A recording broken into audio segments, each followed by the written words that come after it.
Saudara pendengar sekalian, Radio Horor Indonesia segera dimulai.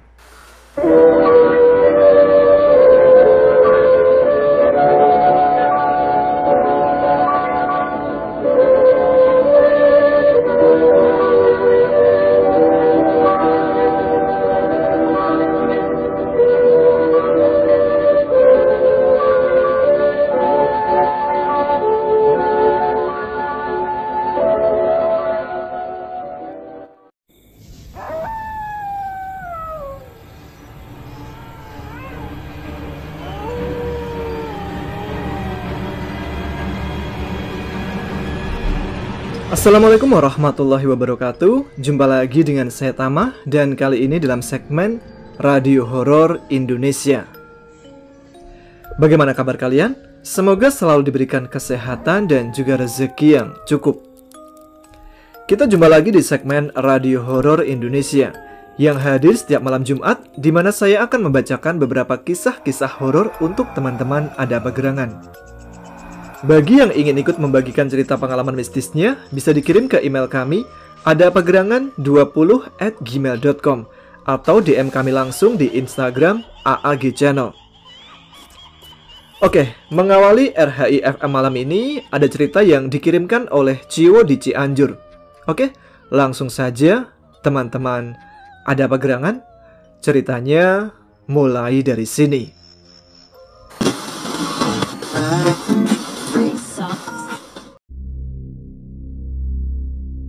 Assalamualaikum Mas Tama dan pendengar setia Ada Apa Gerangan, gimana kabarnya? Mudah-mudahan sehat selalu dan ada dalam lindungan Allah Subhanahu wa Ta'ala. Amin. Saya Ciwo. Maaf ya, baru bisa mengirim cerita lagi. Soalnya kota tercinta saya, Cianjur, sedang berduka.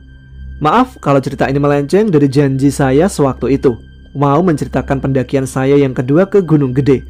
Soalnya teman saya belum ada yang mau bercerita karena masih berduka. Kali ini saya mau menceritakan pengalaman mistis saya sendiri sewaktu kerja di agen oli Pertamina yang ada di kota saya. Langsung saja ya ke ceritanya. Kejadian ini saya alami pada tahun 2017, bulannya saya lupa. Tepat hari Sabtu, saya seperti biasa berangkat kerja dari rumah mertua pada jam 6 pagi memakai motor. Pada tahun itu, saya sudah berkeluarga, tapi masih numpang di rumah mertua. Sesampainya di tempat kerja, kira-kira jam 7 pagi, karena lumayan jauh dari rumah mertua ke tempat kerja saya. Saya beraktivitas seperti biasa di hari itu. Alhamdulillah tidak ada kiriman jauh, hanya di sekitar Cianjur. Singkat cerita, jam pulang pun hampir tiba. Tapi sebelum pulang, para karyawan cowok yang bagian gudang, supir dan kenek dikumpulkan. Yang akhirnya saya tahu tujuan dikumpulkan. Ada tugas dari bos saya pada hari Minggu besok, yaitu membereskan gudang lama yang ada di daerah Sukabumi. Soalnya, gudang yang ada di Sukabumi mau disewakan kepada orang lain. Singkat cerita, hari Minggu tepat jam 8 pagi, kami semua sudah berada di tempat kerja. Hari itu yang kebagian kerja ada 6 orang, termasuk saya yang kebagian beresin gudang lama yang ada di Sukabumi. Ada Adi, Pak Firman, Baso, Ajat, dan Pak Ayi.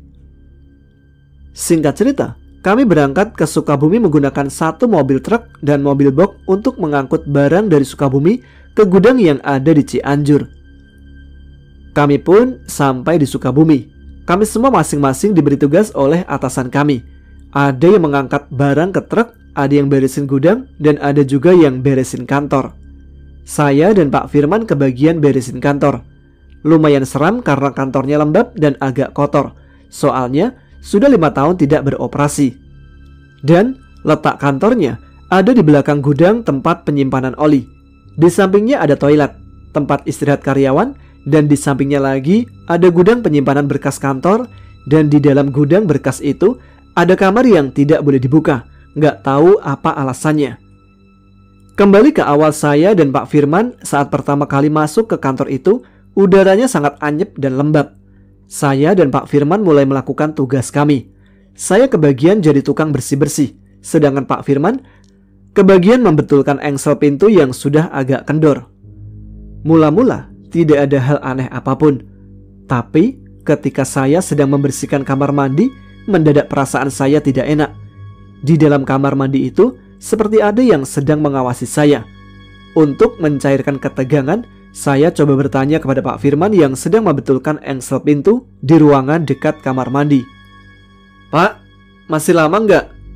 "Masih, wo." "Pak, jangan ninggalin saya ya." "Siap, wo." Saya mulai masuk ke dalam buat membersihkan lantai kamar mandi. 30 menit berselang, saya coba memanggil lagi Pak Firman untuk memastikan apa masih ada di sana. "Pak, beres belum? Pak? Pak?" Saya terus memanggil, tapi tidak ada sahutan dari Pak Firman. Tapi saya masih mendengar ada suara yang sedang membetulkan engsel pintu. Setengah penasaran, saya mulai keluar dari kamar mandi untuk memastikan kenapa panggilan saya tidak dijawab. Alangkah terkejutnya, ternyata di kantor tidak ada Pak Firman. Bergegas saya langsung keluar kantor mencari Pak Firman. Ternyata dia ada di gudang sedang berkumpul dengan yang lain. Saya samperin Pak Firman sambil bertanya, "Wah, ninggalin nih. Tadi dipanggil si bos." Terus saya menceritakan apa yang tadi saya alami. Tapi dia dengan simpelnya hanya bilang, "Halo, masih pagi gini mana ada setan." Singkat cerita, kami semua istirahat makan karena sudah jam makan siang. Beres makan siang, saya sama teman saya Adi iseng ke gudang berkas untuk mencari burung hantu. Soalnya, kata bos saya, di gudang berkas pernah terlihat ada burung hantu berwarna putih. Saya dan Adi pun iseng mencarinya, barangkali ketemu. Singkat cerita, kami berdua sudah berada di gudang berkas untuk mencari-cari, tapi ternyata tidak ketemu. Tapi tiba-tiba, saya penasaran dengan ruangan yang dikunci di gudang berkas, lalu saya ngomong kepada Adi, "Di, ini ruangan apa ya? Kok dikunci?" "Nggak tahu, wo. Coba aja kita buka, wo. Barangkali burungnya di dalam." "Dikunci, PA. Dobrak, weh. Tuh, ayah linggis." Singkat cerita, dengan teknik tukang bobol rumah ala Adi, akhirnya terbuka juga pintunya. Ruangan yang sangat kotor dan baunya tidak jelas, bikin perut mual. Luasnya hanya sekitar 2 kali 4 meter. Di sana hanya ada tumpukan kursi bekas dan satu meja dengan kain merah yang sudah kumal. Di atasnya ada bekas tempat dupa yang sudah dekil dan tidak terurus. Dengan rasa jengkel, saya menutup pintunya dengan keras dan berkata-kata kasar. "Ini ruangan apa sih? Bau banget kayak tempat pembuangan sampah." Gak lama berselang, saya dan Adi dipanggil oleh Pak Firman untuk menaikkan sisa barang gudang ke mobil. Sedang si Baso ke bagian mengunci ruangan seperti kantor, tempat istirahat karyawan, dan gudang berkas. Tapi apesnya, saat mau mengunci gudang berkas, di jendela gudang berkas, dia melihat ada pocong yang sedang membelakangi dia. Spontan dia berlari nyamperin kami semua yang sedang menaikkan barang ke mobil. Terus dengan tegang dia bilang, "Ayah pocong di gudang berkas." Pak Firman menyaut dengan ekspresi serius, "Yang benar." Akhirnya, Baso, saya, Pak Firman, dan Adi pergi ke gudang berkas. Dengan beraninya Pak Firman masuk ke ruangan berkas.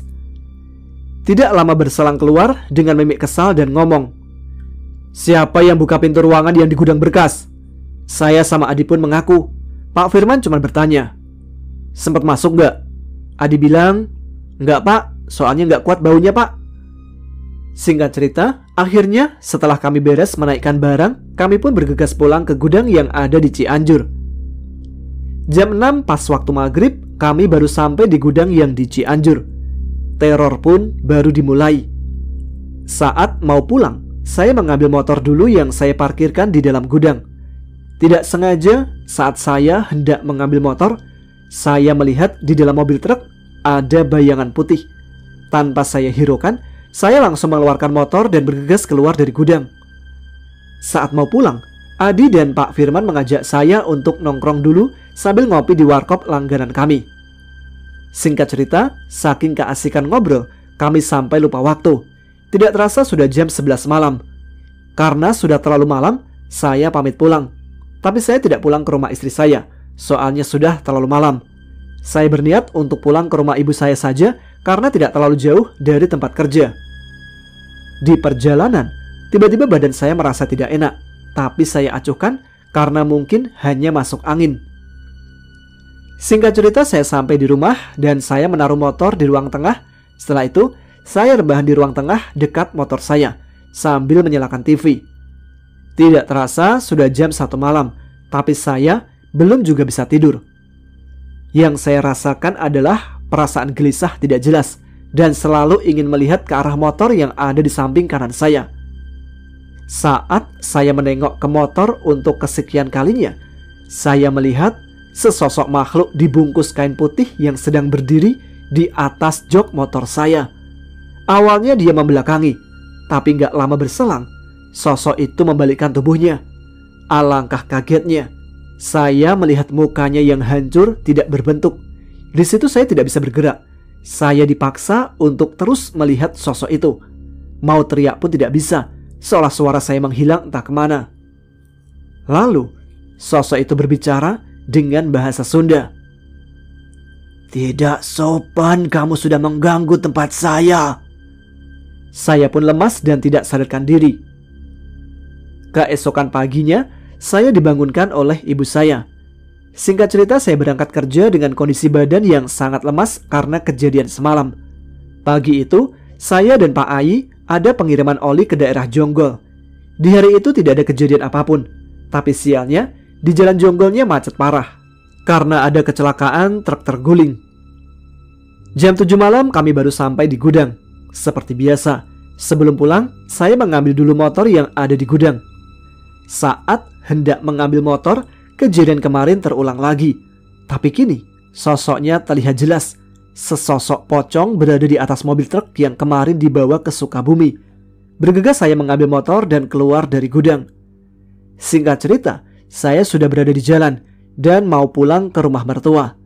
Di tengah perjalanan, tepatnya di daerah Puri, saya mengalami kejadian aneh.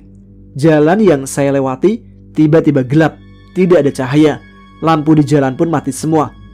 Lalu, di depan saya melintas sesosok bayangan putih. Saking paniknya, refleks saya banting setang ke kanan. Dan untungnya saya tidak terjatuh. Bergegas saya langsung tancap gas agar cepat sampai di rumah. Teror pun terus berlanjut. Sesampainya saya di jalan kampung tempat saya tinggal, di perempatan gang yang mau menuju rumah mertua, saya kembali melihat pocong itu sedang berdiri di dekat tower listrik. Tanpa pikir panjang lagi, saya kembali tancap gas.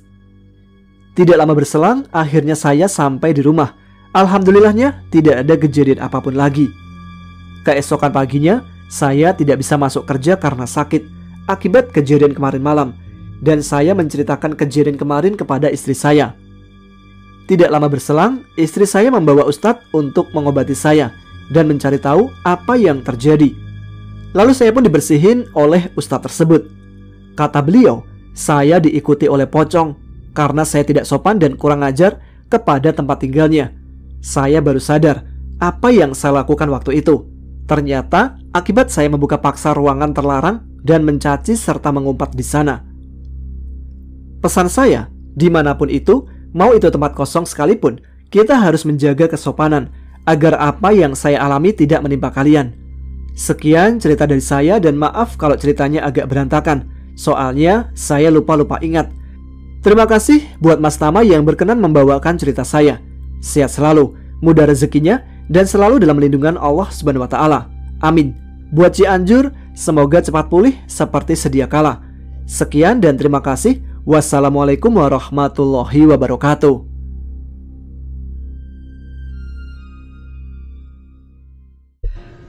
Itulah cerita kiriman dari Bang Ciwo di Cianjur. Semoga Cianjur dan daerah-daerah yang terkena bencana alam lainnya bisa segera cepat pulih ya.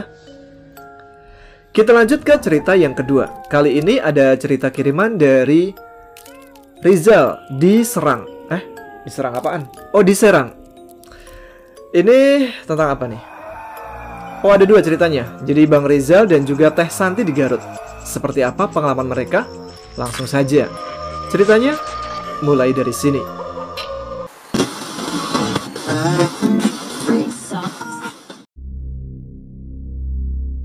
Assalamualaikum warahmatullahi wabarakatuh. Saya Rizal atau bisa dipanggil Jalizi. Tapi teman-teman saya di sekolah sering memanggil Ucok. Jauh banget kan ya? Sebelumnya saya ucapkan terima kasih untuk Bang Tama karena pengalaman saya dibacakan. dan mohon maaf bila ada penuturan kata yang tidak jelas dalam cerita ini. Oke, nggak usah lama-lama, langsung saja ke intinya. Cerita ini saya alami di tahun 2013, untuk bulan dan tanggalnya saya lupa. Saya juga waktu itu masih kelas 3 SD. Jadi waktu itu saya pindah rumah, karena di rumah yang sebelumnya ada sebuah masalah yang bergesekan dengan hal gaib. Tapi tidak bisa saya ceritakan ya, maaf jadinya. Singkat cerita aja, akhirnya keluarga saya mendapatkan kontrakan di daerah Serang. Untuk detailnya juga tidak bisa saya sebutkan. Oh iya, sedikit tentang bapak saya. Beliau juga mengerti tentang hal gaib. Tidak jarang juga ada tamu yang datang ke rumah untuk minta bantuan. Tapi bukan dukun ya. Oke, lanjut ke cerita. Ternyata rumah yang saya kontrak pemiliknya baru saja meninggal, dan bahkan belum 40 hari. Awalnya sih selama 2 bulan tinggal di sana, saya dan keluarga saya masih biasa saja, belum ada gangguan apapun. Singkat cerita, yang saya ingat malam itu malam Jumat. Posisi saya di rumah sendirian. Bapak saya pergi karena ada yang meminta tolong untuk diobati, tapi bukan secara medis. Yang meminta tolong juga masih teman bapak saya. Sedangkan ibu saya pergi bersama kakak saya ke rumah nenek. Ini agak lucu sih ya. Jadi kan saya kalau mau tidur itu terbiasa memainkan rambut mama saya. Nah, posisi saya kan di rumah sendirian, dan saya membayangkan kalau di depan saya itu ada mama saya. Sambil memiringkan badan, tangan saya ke depan sambil membayangkan tangan saya memainkan rambut mama saya. Tapi yang membuat saya kaget, di tangan saya merasa memegang sesuatu seperti rambut. Ketika saya buka mata, di depan saya sudah ada sesosok wanita dengan rambut panjang. Bentuknya mirip kuntilanak. Atau memang kuntilanak. Refleks saya balik badan dan berlari keluar rumah. Saya pun memutuskan untuk menunggu orang tua saya datang. Singkatnya, mama saya pulang bersama kakak saya. Dan di situ saya marah karena mama dan kakak meninggalkan saya. Mungkin karena ketika mereka pergi, saya sedang main, jadi tidak diajak. Tapi saya tidak bercerita kepada mama tentang yang sudah saya alami barusan. Keesokan malam harinya, gantian kakak saya yang mengalami. Katanya, dia melihat mama pada jam 2 pagi sedang menyisir rambut di depan kaca. Kakak yang saat itu lewat pun melihatnya, karena waktu itu pintu kamar masih pakai horden, dan hordennya kebuka sedikit. Kakak saya pun menegur, "Mah, udah malam bukannya tidur malah nyisir rambut?" Tapi mamah diam saja tidak merespon. Dan akhirnya kakak saya lanjut ke kamar mandi. Ketika dia balik lagi, dia melihat mamah saya masih menyisir rambutnya. Lalu kakak saya tidak ambil pusing dan lanjut tidur. Singkatnya, ketika kakak saya pulang, dia bertanya kepada mamah, "Mah, pas malam ngapain jam 2 masih nyisir rambut?" Mama saya pun heran, kenapa kakak bertanya seperti itu. Lalu mama saya menjawab, "Mama tidur kok. Bangun juga jam 12 ke kamar mandi. Udah itu tidur lagi." Kebetulan di situ ada bapak saya, dan bapak saya hanya senyum-senyum kecil. Ada banyak kejadian gaib yang terjadi di rumah itu, tapi mungkin baru itu saja yang bisa saya bagikan untuk teman-teman yang mendengarkan Radio Horor Indonesia. Terima kasih banyak untuk Bang Tama. Semoga sukses dan sehat selalu. Juga untuk semua pendengar setia Ada Apa Gerangan. Saya, Jalilzi, pamit undur diri. Wassalamualaikum warahmatullahi wabarakatuh.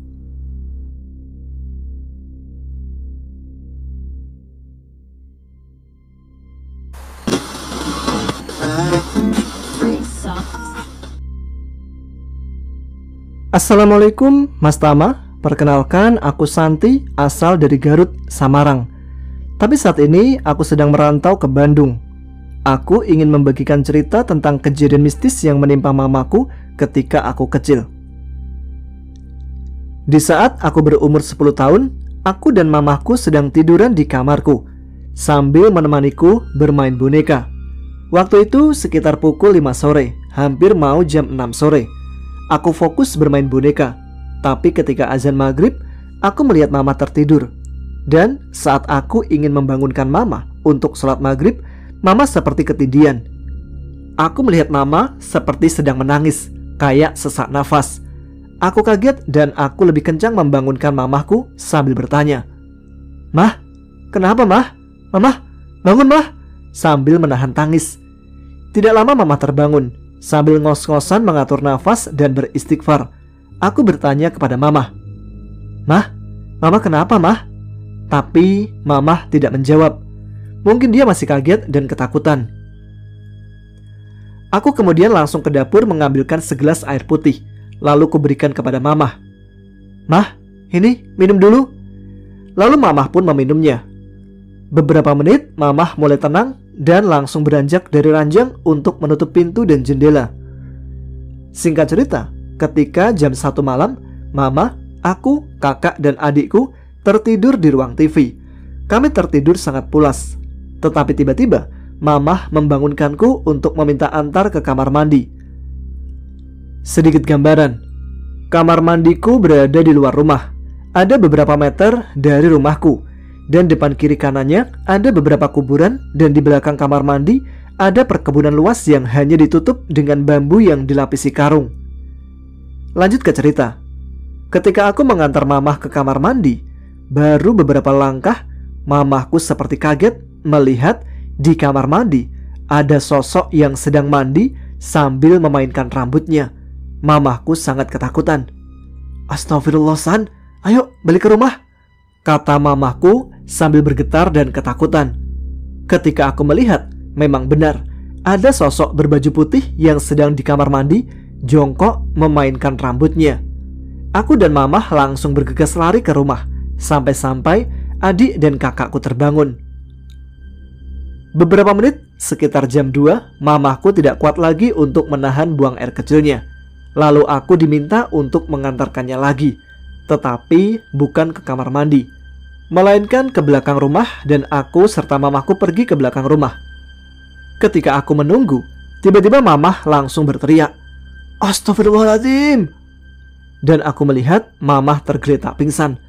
Aku ketakutan dan lari untuk membangunkan Mamah, tetapi tidak bangun juga. Aku bergegas lari ke rumah untuk membangunkan kakakku. Kakakku kaget melihat Mamah tergeletak dan dia meminta tolong kepada uakku karena rumahnya berdekatan. Singkat cerita, Mamah terbangun dan langsung ketakutan.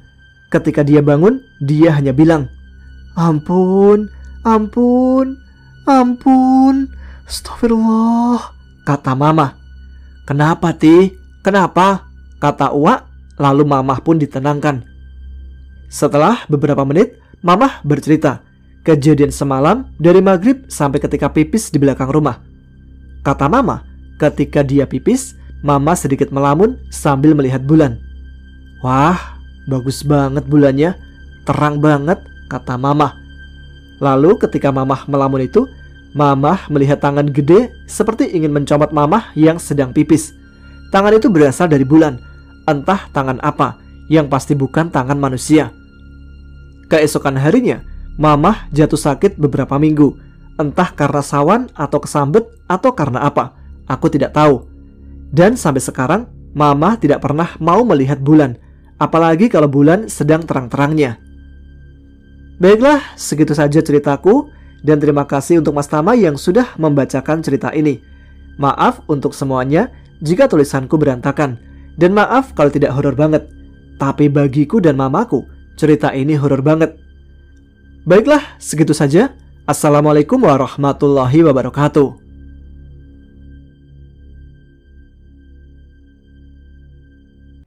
Itu dia cerita dari Bang Rizal dan Teh Santi. Semoga sehat selalu ya. Oke, sebelum lanjut ke cerita berikutnya, saatnya comment session, di mana saya akan membacakan pesan-pesan yang sudah kalian kirimkan melalui Instagram AAG Channel. Dan kali ini komentar yang pertama, langsung saja ada Syahirah Kaila. "Eksis ya Bang Tama, maaf baru ikut komen-komen lagi nih, maklum ibu hamil. Jarang online, tapi tetap kalau cerita-cerita di channel abang tidak ada yang terlewat walau tidak pernah komen. Tapi jempol tetap nempel. Salam balik buat Mbak Syahirah di Madiun. Semoga kelahirannya lancar ya. melahirkannya lancar, jadi habis itu bisa bayar utang. Jadi Mbak Syaira dulu pernah menjanjikan akan mengirimkan cerita pendakiannya waktu ke Gunung Wilis bersama kakeknya kalau nggak salah. Iya kan Mbak Syahirah? Yang kedua ada Yu1994. Eksis dong Mas Tama, pertama kali komen ke kolom komentar RHI FM. Sama mau ngucapin banyak terima kasih buat AAG Channel karena sudah setia menemani saya buat kerja sebagai loper koran yang kadang harus berangkat jam 3 pagi buat nganter informasi yang masih panas. Sepanas cerita Mas Tama. Kebanyakan. Terima kasih juga buat Mas Yu dan semoga tetap semangat menjalankan tugasnya di pagi hari. Ada lagi dari Riana Lisdiawati. Eksis dong Mas Tama. Saya pertama kali komen di sini. Sering banget dengar AAGC di kantor sambil kerja. Serta meracuni teman kantor buat ikut mendengarkan juga dan akhirnya setia dengan AAGC. Salam buat teman saya Ayu Kristi. Semoga dibacain ya Mas. Buat Mas Tama semoga sehat selalu dan dilancarkan rezekinya. Amin. Terima kasih Mbak Riana sudah meracuni teman-teman Mbak yang ada di kantor. Kalau bisa racuni semuanya, mau bos, OB atau yang lainnya, tukang parkir, satpam, kalau bisa diracuni ya. Atau kalau juga ada cerita horor di kantornya, boleh juga tuh. Jadi siapa tahu Mbak Riana ini punya pengalaman horor. Oke, satu lagi sebelum kita menuju ke cerita selanjutnya. Ada Usan Susan _14. Eksis dong. Assalamualaikum. Waalaikumsalam. Emak-emak pecinta cerita horor hadir lagi nih Mas Tama. Salam-salam buat semua ustadz, ustazah di Pondok Pesantren Al-Islamiyah dan Bapak Ibu Guru di MA Al-Huda. Terima kasih buat bimbingannya untuk anakku yang soleh. Salam-salam juga buat para pecinta AAGC. Sehat selalu buat kita semua dan semoga Allah selalu melindungi. Amin. Terima kasih Mbak Usan Susan, emak-emak pecinta cerita horor. Bagus nih, emak-emak pecinta cerita horor daripada pecinta ngomongin orang. Nah, bagi teman-teman juga yang ingin pesannya dibacakan bisa komen di salah satu postingan di Instagram AAG Channel sebelum RHI FM tayang. Jadi, kunjungi akun Instagramnya di AAG Channel. Jangan lupa juga untuk follow ya. Oke, cerita yang selanjutnya kali ini ada siapa ini? Ada cerita pendakian di Gunung Semeru oleh Mas Faiz. Oke, langsung saja. Ceritanya mulai dari sini.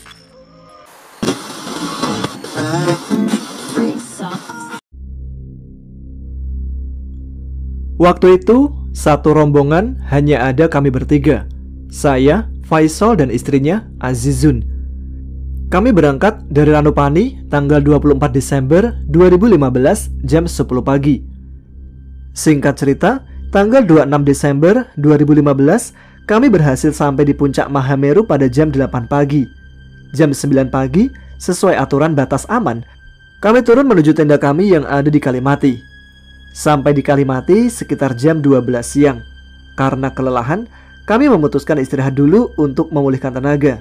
Rencananya sih, sore ini kami mau turun ke Ranukumbolo. Agar tidak kemalaman di Cemoro Kandang yang waktu kami di briefing, kami dianjurkan sebisa mungkin jangan melintas di Cemoro Kandang waktu malam. Dikarenakan selain hewan buas seperti macan kumbang dan macan tutul yang aktif di malam hari, di sana memang terkenal agak angker dan banyak kejadian pendaki hilang di sana. Sekitar jam 3 sore, saya membangunkan mereka untuk siap-siap. Tapi ternyata kondisi badan Faisal waktu itu drop, muntah-muntah yang memang mempunyai gejala asam lambung. Karena takut terjadi apa-apa, akhirnya kami tunda dulu perjalanan ke Ranukumbolo. Setelah kami memberinya obat, kami memijat dan kami kerokin, akhirnya badannya berangsur-angsur pulih. Sekitar jam setengah 8 malam selesai sholat isya, kami pun memutuskan untuk turun ke Ranukumbolo. Kenapa kami tidak menunggu besok paginya, padahal sudah ada himbauan saat briefing agar tidak melintas di sana pada malam hari? Alasannya adalah karena kami sudah kehabisan waktu dan logistik. Jujur saja, sebenarnya tujuan awal kami hanya Ranukumbolo. Namun karena waktu itu Faisal bilang, rugi kalau sudah kesini tapi tidak muncak sekalian. hingga logistik kami waktu itu memang terbatas hanya untuk 2 hari. Setelah saya pimpin doa bersama, kami pun memulai perjalanan menembus rumput di Kalimati. Ketika mulai meninggalkan padang rumput di Kalimati dan mulai memasuki hutan, kami berhenti sejenak, khawatir terjadi apa-apa karena Azizun yang waktu itu sedang datang bulan. Akhirnya, atas usul Faisal, kami mengikat karir kami satu sama lain dengan tambang.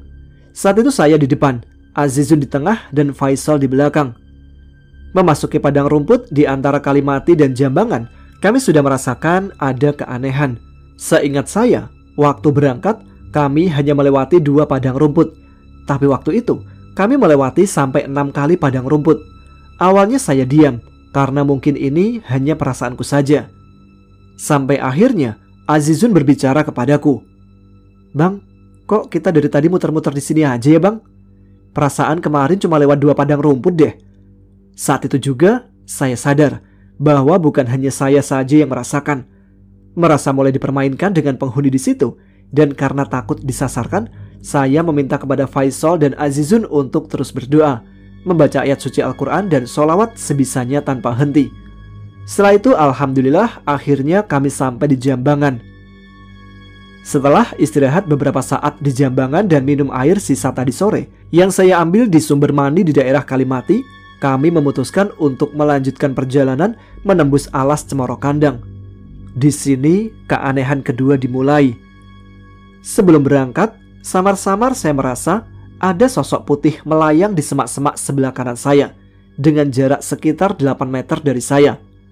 Untuk memastikannya, saya memberanikan diri menoleh ke arahnya sebentar. Dan benar saja, nyata sekali tampak di mata saya sesosok perempuan berbaju putih agak kecoklatan kotor, berwajah kuno, dengan mata melotot dan rambut yang tergerai memandang ke arah kami. Sontak saja saya kaget dan mengucap Allahu Akbar. Faisal kaget dengan perkataan saya yang saat itu sedang membenarkan karir yang dipakai Azizun. Dia pun bertanya kepadaku, "Ada apa, Is?" Karena saya takut terjadi kepanikan di antara mereka, saya hanya bilang, "Gak ada apa-apa, Sol." Sepanjang perjalanan, sosok perempuan itu mengiringi kami, melayang tanpa berpijak ke tanah. Kadang ada di sebelah kanan kami, kadang berada di sebelah kiri kami. Kehadirannya tampak sangat jelas sekali. Kenapa bisa tampak jelas? Karena waktu itu memang dalam keadaan bulan purnama. Untuk mencairkan suasana, saya berbicara kepada teman-teman. "Istirahat dulu nggak nih?" Azizun langsung menimpali. "Nggak bang, belum capek." Dalam hati saya bergumam, tumben ini Azizun kuat. Kemarin aja waktu berangkat tiap 50 meter minta istirahat. Dia juga lihat nggak ya? Atau karena jalannya yang turun, jadi dia nggak terlalu capek.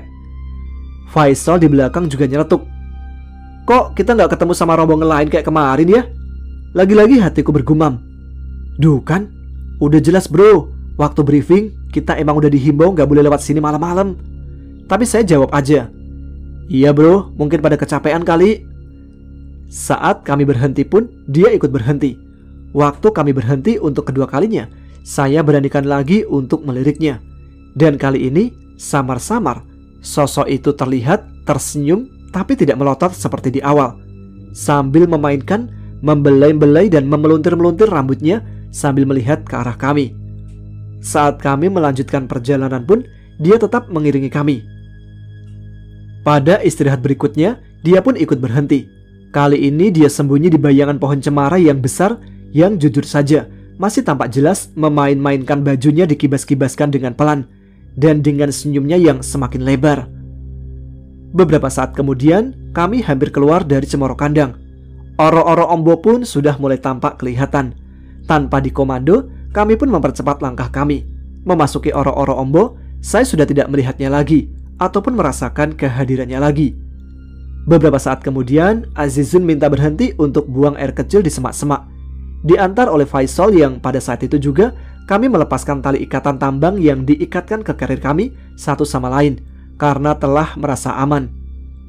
Setelah sampai di Ranukumbolo, kami mendirikan tenda dan istirahat dengan pikiran dan benak saya yang masih bertanya-tanya antara nyata atau tidak kejadian yang saya alami tadi. Keesokan harinya, Sambil memasak mie instan terakhir kami, Azizun memulai percakapan.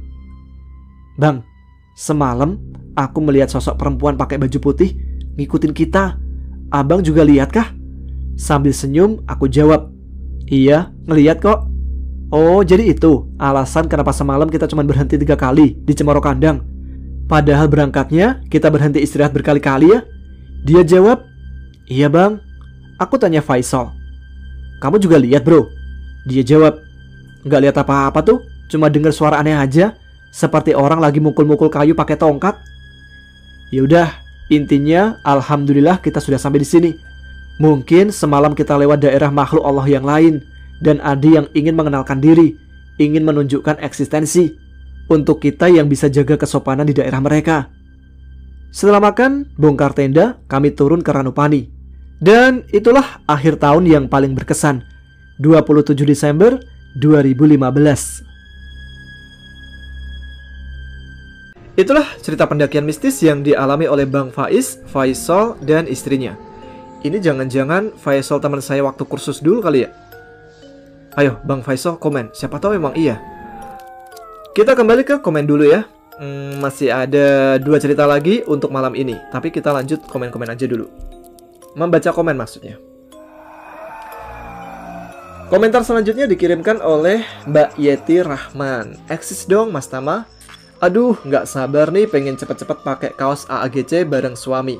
Pokoknya aku sama suami selalu support Mas Tama. Dari AAGC, AAGC 2, Sugrat Misteri, selalu mendoakan yang terbaik buat semua tim AAGC. Sehat selalu dan sukses terus ya Mas Tama. Hatur nuhun. Sami-sami Teh Yeti Rahman. Ditunggu ya kaosnya buat teman-teman yang lain juga yang sudah pesen kaos yang diterbitkan oleh AAGC dan Evologit. Saat ini kita sedang tahap produksi, mungkin butuh waktu 1 minggu, habis itu langsung dikirim ke rumah kalian semua. Berikutnya ada Nyi Gendis. Eksis dong Bang Tama. Taiwan hadir lagi nih. Cuma mau bilang sama teman-teman PMI, AC-nya langit udah nyala nih. Oh, AC-nya langit udah nyala nih. Kalau keluar rumah pakai jaket ya biar anget. Jangan sampai pilek. Salam kangen buat Cimol dan Cimoy. Sehat-sehat ya guys untuk Rina yang OTW Taiwan. Hati-hati di jalan ya. Aku tunggu di sini. Sukses selalu buat AAG Channel dan terima kasih banyak Bang Tama. Sama-sama Mbak Nyi Gendis di Taiwan. Pakai AC langit lagi. Ini jangan-jangan muridnya siapa yang Mbak Rara ya? Mbak Rara yang ini apa? Pawang hujan. Oke, komentar selanjutnya ada Avan.kun. Assalamualaikum. Waalaikumsalam. Eksis dong Mas Tama. Salam dari kota hujan. Ya di sini juga hujan terus sih Mas. Mas kok nggak promosi akun YouTube AAGC yang kedua sih Mas? Kan lumayan buat nambah-nambahin subscriber. Oh iya, saya lupa. Jadi untuk teman-teman yang belum tahu, AAGC sekarang ada AAGC 2. Kenapa saya bikin 2? Karena yang 2 itu, yang akun kedua itu khusus buat cerita-cerita yang serinya panjang. Ada bagian 1, bagian 2, bagian 3, bagian 4 kayak gitu. Kalau ditaruh di AAGC semua, full nanti bingung kalau nyari ceritanya. Jadi saat ini rencananya AAGC itu khusus buat cerita-cerita yang langsung selesai. Mau itu cerita pendakian, Mbah Jarmi, Alam Lembut, sama apalagi yang biasa di AAGC yang pokoknya 1 hari langsung kelar. Nah, sedangkan di AAGC 2 ini buat teman-teman yang suka cerita-cerita panjang dan berseri. Misal nanti kedepannya bakal ada Danan dan Cahyo juga di sana. Terus nanti mungkin ada kelanjutan Jalan Dendam juga di sana. Pokoknya yang berpart-part banyak lah, sampai 20 gitu. Ada lagi dari Mbak Syasha 94. Eksis dong. Assalamualaikum Mas Tama. Waalaikumsalam. Sebelumnya makasih banget ya udah dibacain salamku minggu lalu. Agak ribet bacanya. Jangan panggil Mbok Syasha dong, panggil aku Mbak Syasha. Oh iya Mbak Syasha, maaf ya. Tapi udah mbok-mbok gak sih? Oh iya, mau nanya nih sama seluruh pendengar setia AAG Channel. Umur berapa pertama kali kalian bisa ngelihat dunia dan isi-isinya? Ya waktu lahir kan Mbak. Oh maksudnya mungkin ini kali ya, dunia gaib mungkin ya. Soalnya aku ingat banget pertama kali lihat dunia itu waktu masih kecil. Mungkin sekitar 3 atau 4 tahun. Orang pertama yang aku lihat adalah nenekku. Ya, ibu dari ayahku yang mempelajari ilmu 1000 gunung. Aku yang diberikan sedikit ilmunya, dan aku juga yang hampir mati dibunuh oleh perewangannya. Aku juga yang harus memaksa ayahku pulang ke kampung halaman tahun 2015 supaya nenekku jasadnya bisa dikebumikan. Sebab nenekku sudah tiada 13 tahun yang lalu, tepatnya tahun 2002, saat perjalanan beliau ke Riau. Ada lanjutannya. Selama 13 tahun, raga beliau diisi oleh perewangannya. Boleh percaya, boleh tidak, tapi ini nyata saya alami. Thanks Mas Tama dan tim AGC. Sehat selalu dan bahagia selalu. Wah, ini menarik sekali ya. Apa namanya? Ilmu 1000 gunung. Kayak apa ilmunya Mbak? Mungkin bisa dijelaskan. Dan Mbak Sasa mungkin bisa kirim pengalamannya ya. Menarik sekali ini ceritanya. Jadi neneknya sebenarnya itu udah meninggal tahun 2002 yang lalu. Dan selama 13 tahun itu ternyata raganya dihuni oleh perewangannya. Saya kayak pernah dengar cerita ini sih. Tapi mungkin orang lain yang mengalaminya. Kalau nggak salah penulisnya Simple Man atau siapa yang kayak nenekku atau apalah gitu. Ditunggu Mbak Sasha ceritanya ya. Ini menarik banget nih. Ada lagi dari Natalia Iin. Eksis dong Mas Tama. Belum pernah komen di sini, tapi selalu nyimak setiap habis ngaji malam Jumat. Salam hangat buat keluarga di Solo dan di Jogja. Semoga selalu dalam lindungan Allah Subhanahu wa taala. Salam juga buat Mas Tama dan keluarga di sana. Salam balik untuk Mbak Natalia Iin dan juga keluarga yang ada di Solo dan juga Jogja. Nah, kita lanjut ke cerita selanjutnya. Kali ini ada cerita kiriman dari Bang Amar di Brebes. Langsung saja ceritanya mulai dari sini.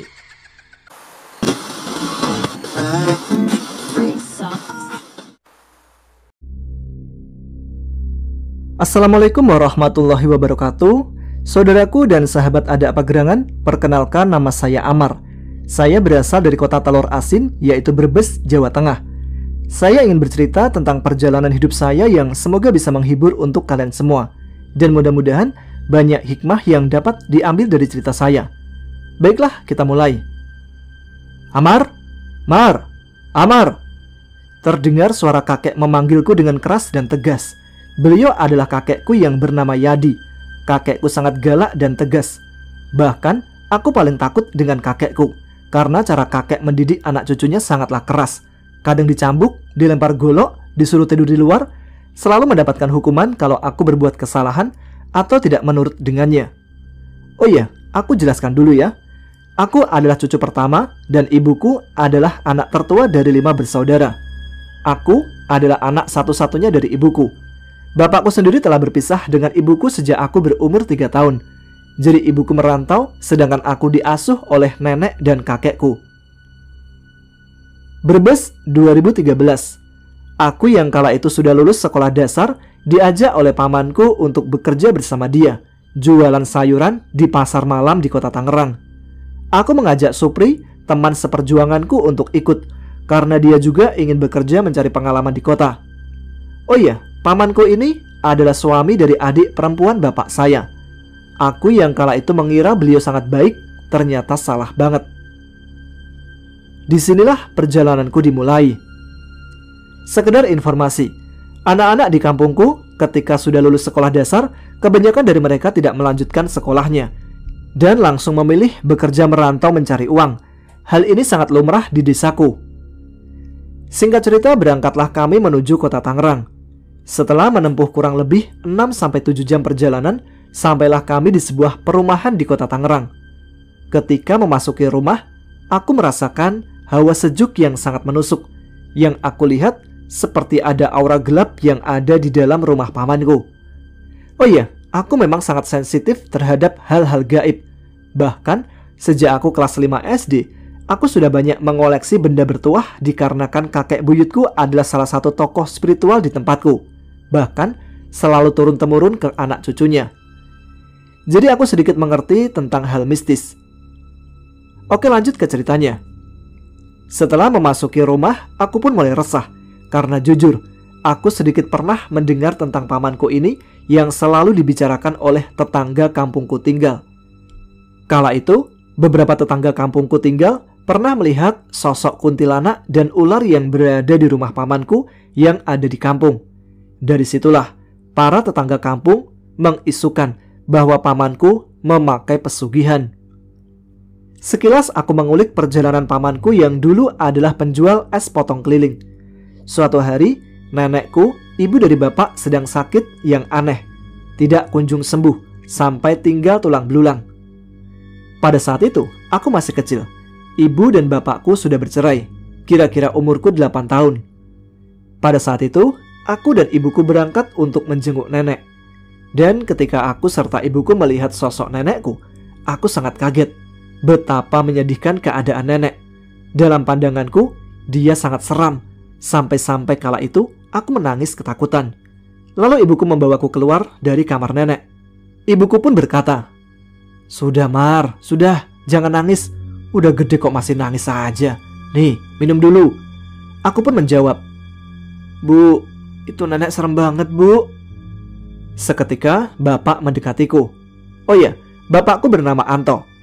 Bapakku bertanya kepadaku, "Kenapa Mar? Kok kamu nangis? Sini, sama bapak." Ketika aku baru mendekati bapak, tiba-tiba kakekku keluar dari rumah lalu memanggil bapak. "Toh, Anto, kemari. Ibumu sudah tidak ada. Segera kabari adik-adikmu. Kita urus segera pemakamannya." Dengan mata berkaca-kaca dari kakek. "Innalillahi wa inna ilaihi roji'un. Ibu, semoga ibu ditempatkan di tempat yang pantas, yaitu di surganya Allah," ucap bapak sambil menitikkan air mata. Singkat cerita, setelah meninggalnya nenek, barulah pamanku mulai berubah drastis perekonomiannya. Tiba-tiba bisa beli tanah, buat rumah yang paling besar di desa tinggalku, beli motor, mobil, bahkan jalan gang pun dia perbaiki. Yang pada saat itu masih tanah, dia ganti dengan batako. Mungkin sedikit itu saja yang bisa kuceritakan sekilas tentang perjalanan pamanku. Kita lanjut ke kisahku lagi ya. Singkat cerita, aku sudah bekerja sekitar 3 bulan bersama pamanku. Aku yang bekerja bersama teman seperjuanganku, yaitu Supri, dan ada 2 pekerja lain, yaitu Asep dan Jajang. Dari semua pekerja, aku yang paling dispesialkan. Dari uang jajan yang dikasih lebih banyak daripada yang lain, dan ingin apapun itu, aku tinggal bilang, sampai membuat teman-temanku iri. Lalu Supri berkata, "Wah, enak ya, ponakan mah bebas, ingin beli langsung keturutan," ejek Supri kepadaku. Yang kala itu habis beli baju karena lokasi aku berjualan sayur ada di dekat pasar malam setiap harinya. Lalu aku pun menjawab, "Iyalah, rezeki anak soleh," ledekku kepada Supri. Sampai suatu hari, ketika waktu asar, aku yang sedang jongkok di depan kamar mandi yang sedang mengantri mandi menunggu giliran dari temanku, tiba-tiba tidak bisa bangun sama sekali. Terasa berat punggung ini, mulut pun terasa terkunci. Sampai aku membaca semua doa yang aku bisa pun, tapi tetap saja aku tidak bisa menggerakkan badan ini. Dan pada akhirnya, lewatlah istri pamanku yang terlihat sekilas seperti kuntilanak. Dalam hati aku berucap, "Astagfirullah." Lalu, seketika itu juga, aku langsung bisa bangkit dari jongkokku. Lalu, aku pun buru-buru masuk ke kamar mandi. Dan ketika aku menutup pintu kamar mandi, seketika aku seperti orang buta. Pandanganku gelap gulita, badan pun terasa lemas. Lalu aku membaca ayat kursi dan doa-doa yang aku bisa.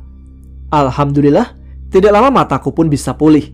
Dalam hatiku aku berucap, "Alhamdulillah ya Allah." Tidak terasa keringat dingin bercucuran dari tubuhku. Wah, ada yang gak beres ini. Lalu aku bergegas menelpon ibu sebentar sebelum berangkat jualan sayur di pasar malam. Ku ambil HP dan menelpon ibuku. "Assalamualaikum Bu." "Waalaikumsalam." "Ada apa Mar? Tumben telepon jam segini." Lalu aku menceritakan semua kejadian yang aku alami barusan. Tiba-tiba ibuku berkata, "Nanti ibu cari tahu dulu ya nak. Kamu yang hati-hati di situ. Jangan lupa sholat dan berdoa.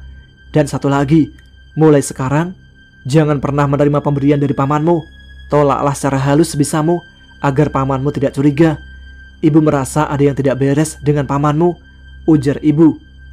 Setelah percakapan aku dan ibu, seperti biasa, Aku berangkat kerja pukul 5 sore dan sampai di lokasi pasar malam sekitar jam setengah 6. Baru saja aku dan teman kerjaku beres-beres menata dagangan seperti biasa, langsung diburu oleh pasukan ibu-ibu yang sangat ramai.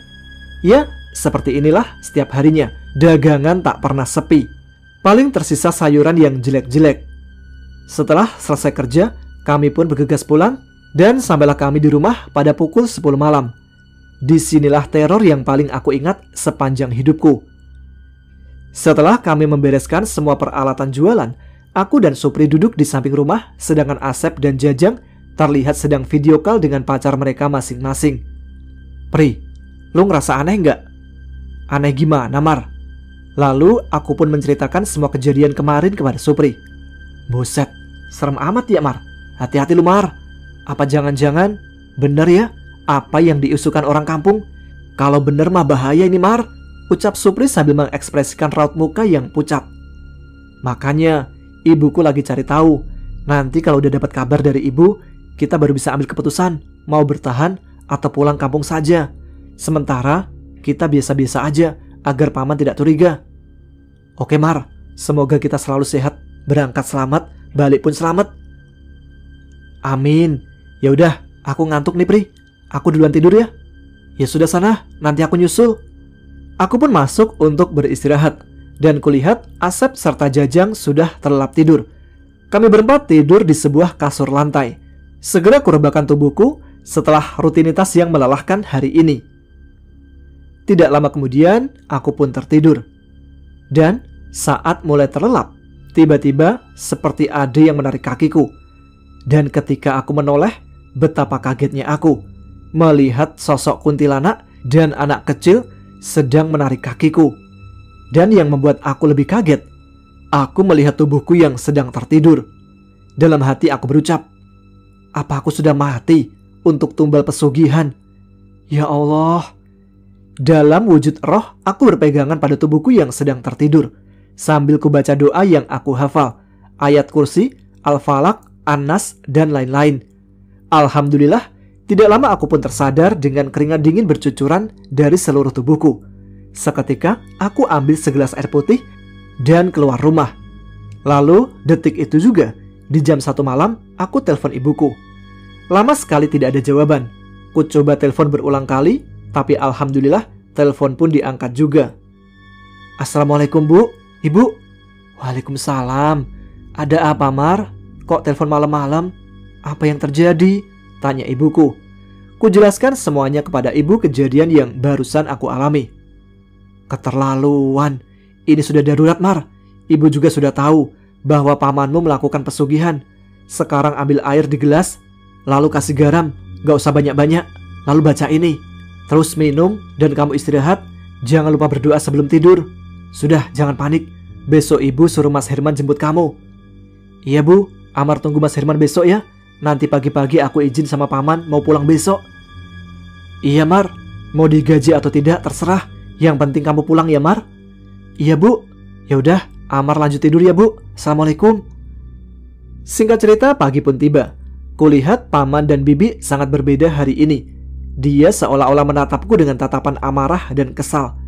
Aku yang berniat minta izin pulang pun jadi sedikit segan. Tapi demi keselamatanku, ku beranikan untuk minta izin pulang. Paman, aku mau izin hari ini ya. Aku disuruh pulang sama ibu, disuruh bantuin ibu. Katanya mau buka usaha rumah makan. Ucapku sambil sedikit berbohong. Ya nggak bisa gitu toh. Di sini aja lagi repot. Kamu tiba-tiba dadakan minta pulang. Pulang boleh, tapi nunggu gantinya datang, baru kamu paman izinkan pulang. Tapi ibu sudah suruh Mas Herman buat jemput aku. Paling sebentar lagi sampai, ujarku. Ya sudah, kamu pulang. Tapi untuk gaji paman tahan. Paman gak ada uang cash. Dengan ekspresi wajah yang sangat marah dan kesal. Setelah itu, Mas Herman pun tiba dan aku dijemput pada pukul 2 siang hari. Tiba-tiba, aku melihat Supri yang menangis di samping rumah. Ku dekati dia, lalu berkata, Mar, lu mau pulang sekarang ya? Iya, Pri, aku duluan pulang ya. Maaf, teror yang aku rasakan udah darurat banget. Kamu hati-hati ya di sini. Segeralah pulang jika sudah dapat orang yang gantiin kamu dan aku. Jangan lupa berdoa terus ya, Pri. Iya, Mar, aku juga udah izin pulang, tapi nunggu ntar yang gantiin kerja datang. Kamu hati-hati ya. Salam buat ibuku di kampung ya. Sambil sesenggukan berjabat tangan denganku. Dan singkat cerita, sampailah aku di kampung halamanku. Seminggu setelah aku pulang, Supri pun ikut pulang juga. Semenjak pulang, teror tidak kurasakan lagi. Dan pada saat itu, aku berpikir aku sudah lepas dari jerat tumbal pesugihan. Namun aku salah. Setelah 1 bulan di kampung, teror pun kembali lagi. Dan aku cukup beruntung ada keluarga di saat aku menghadapi yang mungkin seperti orang yang mau dicabut paksa nyawanya. Kalau bisa aku gambarkan, kira-kira terasa sakit luar biasa. Tapi untuk saat itu, ada kakekku. Lalu kakek mencoba membaca amalan atau doa, saya kurang paham. Seketika aku tersadar dari hal yang sebelumnya terjadi. Kakekku pun berkata, "Seandainya buyut masih ada, mungkin bisa saja dengan mudah memutus ciri tumbal yang ada pada dirimu, nak." Dengan ekspresi wajah yang cemas terlihat dari wajah kakek. Setelah kejadian itu pun, aku merasa normal seperti sedia kala. Sampai suatu ketika, aku dapat pekerjaan di kota yang sama, yaitu Tangerang. Namun lumayan jauh dari tempat pamanku yang dulu aku bekerja. Disinilah semua dimulai lagi. Baik Mas Tama dan teman-teman ada apa gerangan, mungkin sampai di sini dulu ya ceritaku yang bisa aku bagikan. Soalnya pegel juga ya nulis ternyata. Saya akan membagikan pengalamanku setelah itu ketika aku mengalami kejadian gaib dan aneh ketika bekerja di sebuah ruko yang ada di Tangerang. Oke, itu dia cerita kiriman dari Bang Amar di Brebes, Kota Endok Asin. Ditunggu ya Bang Amar cerita kelanjutan dari kisah hidupnya. Tragis juga sih ya, dijadikan tumbal oleh saudara sendiri. Wah, tega emang. Karena dunia emang, karena uang itu emang tak mengenal saudara ya. Saudara aja ditumbalin. Oke, kita kembali ke baca-baca pesan dulu aja ya. Bang Amar yang tangguh ya, yang sabar. Kita baca pesan lagi. Kali ini ada Niki Ori 7. Assalamualaikum Mas Tama. Waalaikumsalam. Eksis dong, cuma mau ngucapin semoga saudara atau saudari kita yang ada di Cianjur dan Lumajang diberikan kesabaran dan keikhlasan, kekuatan di mana sedang diterpa bencana alam. Juga semoga segera dapat bantuan dari pihak manapun dan bisa segera mendapatkan tempat yang layak untuk berteduh sementara atau selamanya. Amin. Amin. Untuk saudara-saudara kita, saudara-saudaraku yang ada di Lumajang, di tempat-tempat lain yang terdampak bencana, semoga kalian kuat dan semoga bencana ini cepat berlalu ya. Tempat kita bisa pulih lagi. Jangan lupa jaga alam, karena alam ini dan semesta ini berdampingan dengan kita. Jadi kelangsungan hidup kita juga tergantung pada kelangsungan hidup alam. Jangan dirusak dan tetap lestari. Komen selanjutnya dari RD Skincare. RD Skincare _Nabila Zakia. Eksis dong, salam untuk semua teman-teman subscriber AAGC. Semoga semua sehat-sehat. Salam dari Kalimantan. Selalu support channel AAGC dong sekeluarga, semakin berkembang, terkenal, dan mengudara. Amin. Amin ya rabbal alamin. Terima kasih Mbak Nabila Zakia di Kalimantan. Kemudian ada Rivaldi Aprianti. Masih boleh komen gak ya? Boleh dong. Eksis dong Mas Tama. Salam-salam buat semua kru AGC terutama untuk Mas Tama. Semoga diberikan kesehatan selalu dan rezeki yang halal dan barokah, manfaat dunia sampai akhirat. Amin ya rabbal alamin. Terima kasih Mbak Rivaldi Aprianti. Selanjutnya ada Imi M Sky, atau gimana bacanya? Eksis dong Bang Tama. Assalamualaikum. Waalaikumsalam. Kenal AAGC dari salah satu komen di podcast Prasojo. Dia rekomen 3 channel AAGC ya. Mereka ada Mas Aldi dan satu channel lagi yang subsnya udah jutaan, tapi iklannya ampun. Sehat selalu ya Bang Tama, serta konsisten dengan 3 channelnya. Siap. Semoga sempat dibaca di RHI FM. Komen sambil sarapan. Ini malam Mbak tayangnya. Oh iya, mungkin nontonnya pagi-pagi ya. Di sini ada yang tayangnya malam, nontonnya pagi. Tunjuk gigi, tunjuk tangan di kolom komentar. Kemudian ada El Santi 86. Eksis dong Min. Oke. Terima kasih udah jadi teman setia di setiap waktu pos tugas jaga ATM. Dan harus begadang karena ATM-nya kadang nggak bobok. Buat teman-teman pejuang ente jaga kesehatan. Dah mulai dingin. Spasinya nggak enak ya. Buat teman-teman pejuang ente jaga kesehatan dah. Mulai dingin dan hujan. Dan buat AAGC sukses terus. Ditunggu selalu cerita yang berikutnya. Siap Mas Santi. Mas Satpam Mbak ini. Kok jaga ATM? Yang penting tetap semangat ya Mas atau Mbak dengan tugasnya masing-masing. Kalian di sana yang punya tugas AAGC siap menemani ketika kalian bekerja ataupun sedang ada tugas lainnya. Semoga bisa menghibur kalian ya. Oke, ada lagi dari Mbak Ella Suratma. Assalamualaikum warahmatullahi wabarakatuh. Waalaikumsalam warahmatullahi wabarakatuh. Eksis dong Mas Tama. Ini akunnya Mbak Ella Azahra. Bela-belain bikin IG biar bisa eksis di AAGC. Mudah-mudahan komen saya dibacain sama Mas Tama. Nah, ini udah dibacain. Mantap kan saya? Tahu kan Mas, saya selalu komen di semua video YouTube AAGC. Tahu? Dari tahun berapa ya? Nggak tahu. Dari awal ada AAGC deh kayaknya. Ya mungkin. Cuma mau bilang salam kenal semua penggemar AAGC dan Mas Tama juga semoga sehat dan sukses selalu buat kita semua. Buat Mas Tama semangat terus. Siap. Terima kasih Mbak Ella Suratma dibela-belain bikin IG ya, mantap. Oke, selanjutnya ada Zahong Kue. Eksis dong Mas Tama, salam dari anak rantau di Taiwan. Di sini sering lihat tidak kasat mata. Sampai bingung sering nampak mirip teman saya. Di sebelah rumah yang saya tinggali, dulunya tempat kuburan massal juga. Tempat pemotongan orang. Hah? Tempat pemotongan orang? Ngapain orang dipotong? Kalau dibakar, ada ya kan? Ini dipotong. Pokoknya susah dijelasin deh dengan nalar dan logika. Iya sih. Masa pemotongan orang?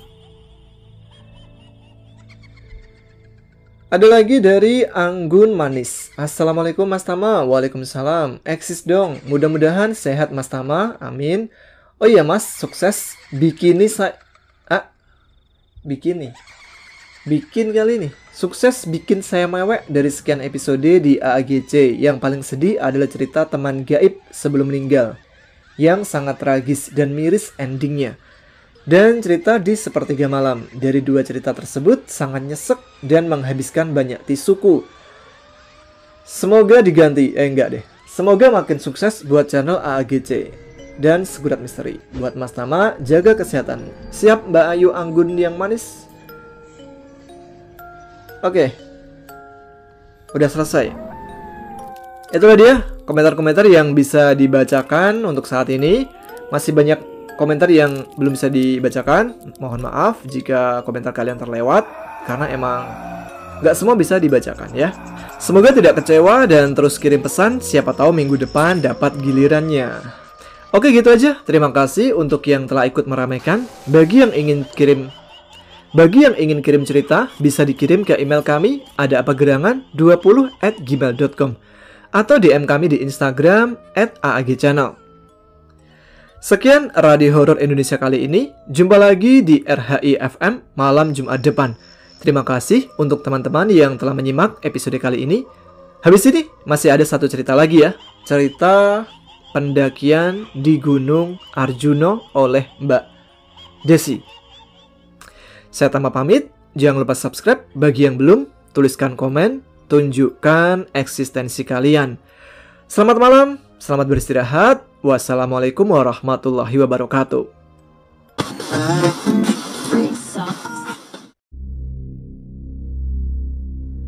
Assalamualaikum warahmatullahi wabarakatuh.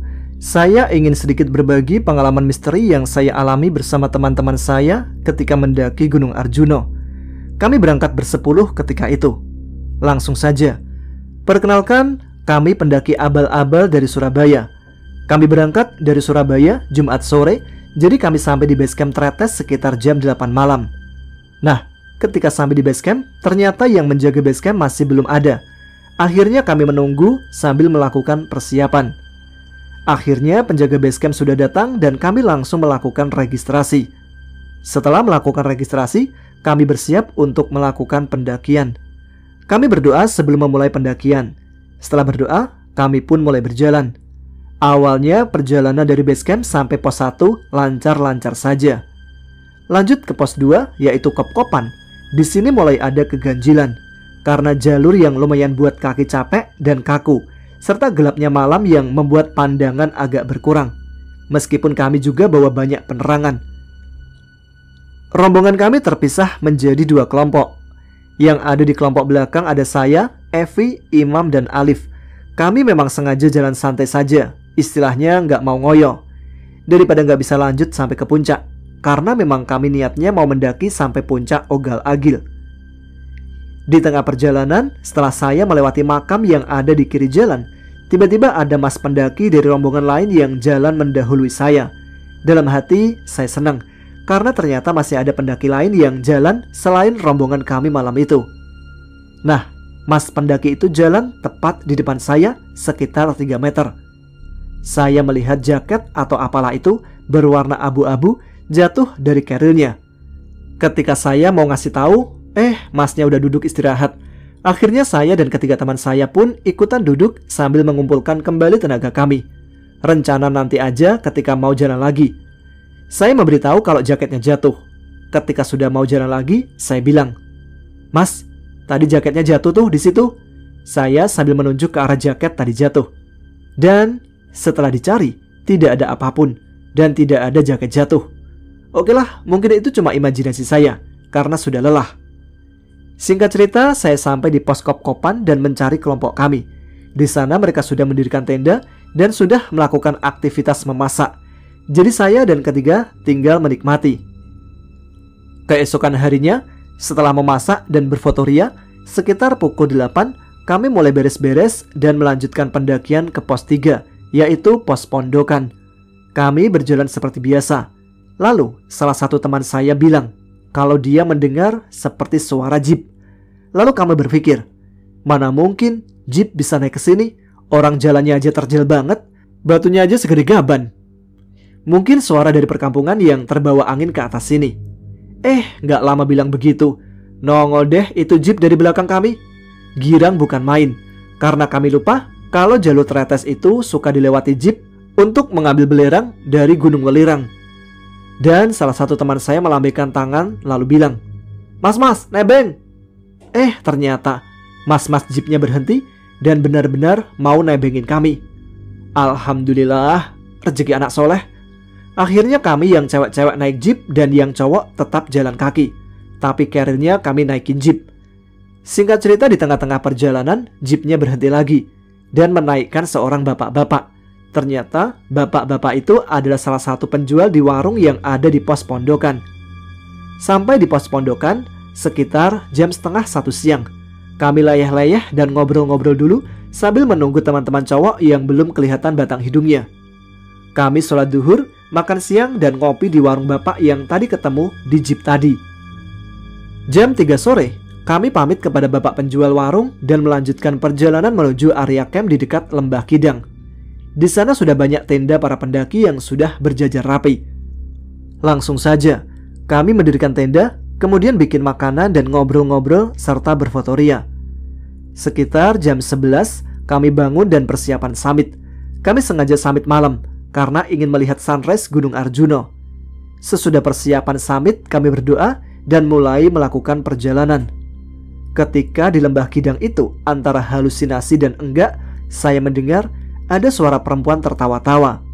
Ya, agak serem-serem sih ya, tapi saya abaikan. Dan saya hanya menunduk ke bawah, tidak berani melihat ke kiri dan ke kanan, karena gelap banget. Yang pernah ke Arjuno pasti tahu, Lembah Kidang kalau malam seremnya seperti apa.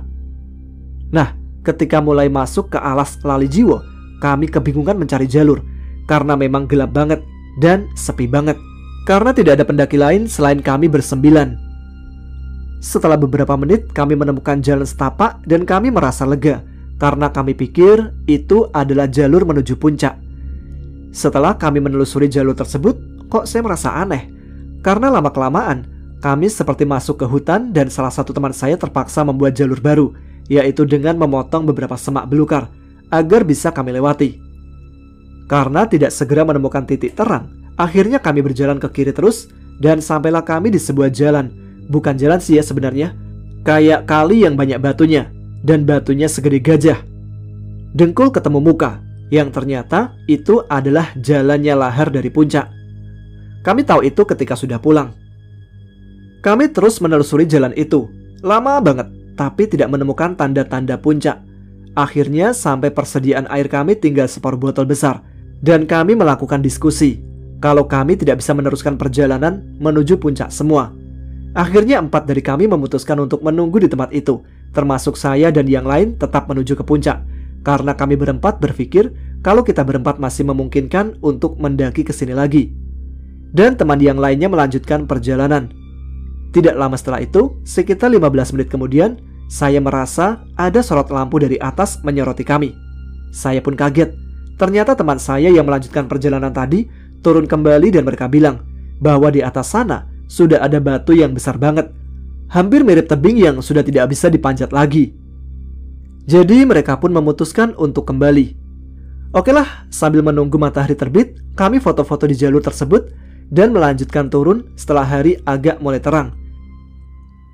Sampai di Lembah Kidang, kami foto-foto lama banget, sampai sekitar jam 9. Kemudian kami menuju tenda dan memasak makanan. Kemudian kami beres-beres untuk turun ke base camp. Ketika sampai di pos pondokan, kami berhenti, karena kemarin kami yang para cewek sudah janjian dengan Mas Jeep untuk menjemput kami lagi, biar tidak capek turun. Begitu niatnya. Ketika sudah ditunggu lama, hampir sejam, ternyata mas-mas yang membawa Jeep tidak datang-datang. Ya udahlah, akhirnya para cowok membujuk kami untuk menunggu sambil jalan saja. Soalnya hari sudah mulai mendung. Dan kebetulan salah satu dari kami ada yang sudah bekerja dan dia shift sore. Terpaksa kami cewek berjalan kaki. Sepanjang perjalanan kami membicarakan Mas Jeep yang PHP-in kami. Sampai akhirnya di tengah perjalanan kami seperti mendengar suara Jeep dari bawah. Dan kami pikir itu adalah Jeep yang sudah janjian dengan kami. Tapi setelah kami tunggu selama 15 menit, ternyata tidak ada apapun. Ya udahlah, mungkin kami hanya halusinasi. Ketika kami jalan lagi sekitar 1 jam lebih, kami seperti mendengar suara Jeep lagi. Tetapi kali ini suaranya lebih kencang dari suara sebelumnya. Seakan-akan Jeepnya itu 5 meter di depan kami. Sampai kami itu yang awalnya jalan di tengah-tengah jadi ke pinggir karena takut tertabrak. Dan ternyata tidak ada yang lewat sama sekali. Ya Allah, suara apaan itu tadi? Ya udahlah, kami tetap jalan terus dan mengabaikan suara-suara itu. Ketika sampai di pos kop-kopan, kami mengambil air dari sumber air di situ. Dan setelah itu melakukan perjalanan lagi. Kali ini rombongan kami terpisah menjadi 2, karena ketiga teman cowok saya jalan duluan. Mungkin karena mengejar waktu supaya tidak telat buat kerja. Kami yang tersisa jalan santai sambil menggosipkan dosen-dosen yang membuat mahasiswanya jengkel. Lanjut ke cerita. Karena mungkin kaki saya sudah lelah, jadi saya kepleset dan jatuh ke tanah. Saking keenakannya, jatuh sampai duduk dan malas bangun lagi. Nah, lalu teman saya bilang, "Udah, duduk aja dulu." Tapi, kedua teman cewek saya yang jalan paling depan sepertinya tidak tahu kalau kami berhenti, karena mereka memang jalan di depan kami agak jauh, tapi tidak jauh-jauh amat sih. Kami pun lanjut jalan, dan di sebelah kiri ada jalur alternatif. Salah satu teman saya meminta untuk lewat jalur itu saja. Siapa tahu memang lebih dekat. Dan ketika kami coba, ternyata benar, lebih dekat. Nah, ketika ada jalur alternatif lagi, kami lewati lagi, dan ternyata berhasil. Dan yang ketiga, ada jalur alternatif lagi. Dan di situ perasaan saya sudah tidak enak. Tapi teman saya tetap memaksa untuk lewat di sana. Akhirnya kami lewat di situ. Dan ternyata hampir 1 jam kami berada di jalur alternatif itu, yang jalurnya sempit banget, sebelah kiri jurang dan gelap banget, dan tidak menemukan jalur keluar. Setelah sekian lama, akhirnya kami menemukan jalur menuju jalur utama. Dan setelah kejadian itu, kami tidak mau lagi lewat jalur alternatif. Setelah hampir setengah jam kami jalan di jalur utama, kami mendengar suara azan dan kami memutuskan untuk berhenti sebentar sampai suara azan itu berhenti. Setelah azan selesai, kami pun mulai melanjutkan perjalanan. Di sepanjang perjalanan yang mulai gelap, saya merasa ada banyak mata yang mengawasi kami. Tapi setiap saya menengok ke kiri dan ke kanan, tidak ada siapapun kecuali kami. Kemudian saya merasa bahwa kami melewati jalur yang sama lebih dari 5 kali. Tapi saya tidak berani bilang kepada siapapun. Ternyata semua dari kami juga merasakan hal tersebut. Taunya kami ketika pulang. Kami merasa jalan sudah lama, tapi tidak juga bertemu dengan pos 1. Padahal kelihatannya sudah ada di bawah. Dan saya berkali-kali melihat perkampungan. Tapi setiap kali kami menuju itu, ternyata hanya hutan, bukan perkampungan. Kami terus berjalan sampai tiba di pos 1. Sampai di pos 1, kami berhenti sebentar dan melanjutkan perjalanan. Setelah pos 1, di sebelah kami, saya merasa ada keramaian. Tapi ternyata tidak ada siapapun, karena itu adalah jurang. Kemudian saya melihat di samping kanan teman saya, ada seorang perempuan tinggi yang memakai baju hitam dan seperti memakai jilbab hitam panjang. Jilbab yang hanya diletakkan sebagai penutup kepala, jadi lehernya masih kelihatan. Ketika saya melihat makhluk itu, langsung saya gandeng teman cewek saya, dan saya tidak berani lagi melihat ke belakang. Salah satu teman cowok saya bilang, "Rek, tolong senternya diarahkan ke kanan, karena setelah ini jalurnya kita belok kanan." Kami semua mengarahkan senter ke kanan, tapi tidak kunjung menemukan jalur ke kanan. Sampai hati mulai deg-degan, dan kami sampai di sebuah gerbang, dan di belakang gerbang itu ada bangunan mewah. Saya pikir kami nyasar. Kemana ini? Atau mungkin masuk ke alam gaib? Ternyata ketika kami mendekati, itu adalah Hotel Surya Tretes. Alhamdulillah, kami semua menghela nafas. Kemudian kami menuju base camp dan pulang. Beberapa hari setelah pendakian, kami melakukan aktivitas seperti biasa, disibukkan dengan kuliah dan tugas-tugas yang membuat lumayan pusing waktu itu. Suatu hari setelah pulang kuliah, saya bersama salah satu teman saya yang waktu itu ikut pendakian Arjuna, kami mengerjakan tugas dan pergi ke warnet untuk mengeprint tugas kuliah kami. Kebetulan waktu itu, saya tidak membawa HP. Ketika pulang ke kos masing-masing, saya langsung mandi dan main ke kamar sebelah untuk menonton film bareng. Jadi waktu itu saya tidak melihat HP sama sekali. Tiba-tiba teman sekamar saya masuk dan mencari saya. Saya pun bertanya, "Ada apa?" Dia bilang, "Des, aku di BBM Mawar. Begini." "Desi di mana?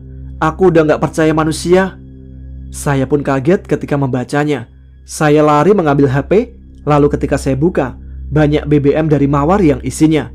Yang pertama, dia tanya, "Mbak Desi di mana?" BBM yang kedua, "Tolongin Mbak Mawar." Pesan yang ketiga, "Aku sudah tidak percaya manusia." Yang keempat, "Salah satu dari kalian ada yang diikuti orang jelek." Kemudian saya balas BBM-nya, "Ini siapa? Kok manggil aku Mbak?" Lalu dibalas lagi, "Ini Lucy, manusia tidak ada gunanya. Aku gak percaya manusia." Langsung saat itu saya deg-degan dan bingung. Kebetulan Mawar itu adalah teman seprodi saya dan juga sekos saya. Kamarnya pun bersebelahan tepat di sebelah kamar saya. Saya coba ketok kamarnya, tapi ternyata dikunci. Saya panggil-panggil, tapi dia tidak menjawab dan tidak keluar. Mawar memang teman saya yang sering kesurupan, jadi saya sudah biasa tidak begitu kaget. Tapi saya takut dengan isi BBM itu, karena memang pas di Arjuna, kami banyak mengalami keganjilan. Oh iya, Lucy itu nama hantu yang sering masuk ke tubuhnya. Saya memang kenal dengan beberapa hantu yang sering keluar masuk di tubuhnya. Dan bagi yang tanya kenapa hantu kok bisa BBM, percaya atau tidak, tapi itu yang saya alami. Dan itu hak Anda untuk percaya atau tidak. Dan keseringan hantu itu memanfaatkan teman saya karena dia suka dengan manusia. Kemudian dia memperalat teman saya untuk bisa lebih dekat dengan manusia. Kemudian karena pada saat itu saya sedang haid, jadi saya tidak berani membantu untuk mengeluarkan hantu itu dari tubuh Mawar. Saya langsung lari ke bawah ke kamar adik kos saya yang kebetulan dia juga bisa melihat hal-hal gaib. Kemudian saya minta tolong ke dia, tapi dia tidak mau menolong karena suatu hal yang tidak bisa dijelaskan. Terus saya bertanya, apakah ada yang mengikuti saya dari Arjuna? Adik kos saya bilang kalau saya tidak diikuti, tapi salah satu dari kami. Setelah itu saya panggil pembantu kos untuk mendobrak pintu kamar Mawar. Setelah didobrak, dia tergeletak di lantai. Kemudian kami mengaji bersama dan kami tanya apa maunya. dan siapa yang ada dalam tubuh Mawar. Ternyata ada 8 makhluk yang sudah masuk dalam tubuhnya. Salah satunya adalah Nyi Kunti dari Gunung Arjuno. Dan ternyata alasan dari Nyi Kunti itu masuk ke dalam tubuh Mawar adalah sebagai perantara dan juga tawanan. Karena salah satu dari kami ketika di Gunung Arjuno menginjak kaki prajuritnya, dan kami tidak minta maaf. Buru-buru minta maaf, mereka aja nggak kelihatan, mana tahu kan? Dan Nyi Kunti meminta untuk teman saya yang menginjak itu untuk minta maaf di salah satu gapura di sana. Kami juga tidak tahu gapura yang mana yang dimaksud. Lalu Nyi Kunti bilang, ternyata dialah juga yang membuat kami nyasar. Kami pun menegosiasi sampai beberapa hantu yang masuk juga membantu Mawar untuk membela kami, karena hantu yang biasanya masuk sudah kenal. Jadi seakan-akan Mawar itu ngobrol dengan diri sendiri, dengan jenis suara yang berbeda-beda. Karena bingung kami pun memanggil orang pintar, tapi tetap saja susah tidak mau keluar. Sampai akhirnya ada temanku yang punya kenalan orang pintar lainnya, dan dia memanggilnya. Dan setelah beberapa lama akhirnya mau keluar, setelah semua tenaga sudah dikerahkan. Jadi awal saya ketuk pintu Mawar itu habis maghrib, dan hantunya baru bisa keluar itu sekitar jam 1 malam. Kebayangkan bagaimana ramainya dan tegangnya kosanku waktu itu? Oke lah, cukup sekian cerita yang bisa saya bagikan. Maafkan saya jika kurang menarik dan kurang seram, dan juga tata bahasanya yang belepotan. Semuanya apa adanya yang saya alami bersama teman-teman, tanpa menambahkan atau mengurangi. Percaya atau tidak, itu hak dari kalian. Oke, ambil hikmahnya saja, bahwa tujuan pendakian adalah selamat sampai ke rumah. Salam lestari.